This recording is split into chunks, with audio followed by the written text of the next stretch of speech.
Είμαστε όλοι, για να διορθώσω. Δεν συνηθίζω να το κάνω, αλλά με υποχρέωση. Είμαστε όλοι.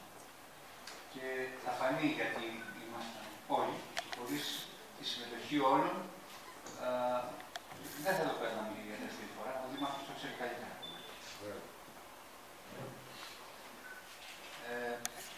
Πρωτού ξεκινήσω, θα ήθελα να σας μεταφέρω το χαιρετισμό του Προεδρείου του ΣΕΓΑΣ, του Προέδρου του Κώστα του Παναγόπουλου και του περσινού Προέδρου της Οργανωτικής Επιτροπής της Κεντρικής και του σημερινού Γενικού Γραμματέα του ΣΕΓΑΣ, του Βασίλη του Σεβαστή.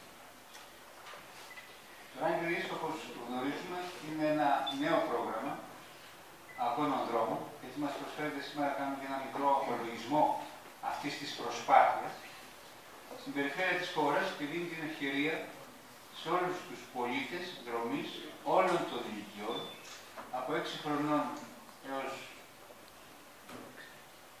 και 80 και 90, γιατί έχουν λάβει μέρος, και όλων των δυνατοτήτων να συμμετάσχουν σε ποιοτικά δρομικά γεγονότα μαζικής συμμετοχής. Επιθυμία είναι να συμμετάσχουν τόσο αρχάροι δρομείς και περιπατητές, και γι' αυτό το κύριο βάρος είναι στους αγώνες του δρόμου των 5 χιλιόμετρων και των 1000 μέτρων πέδων.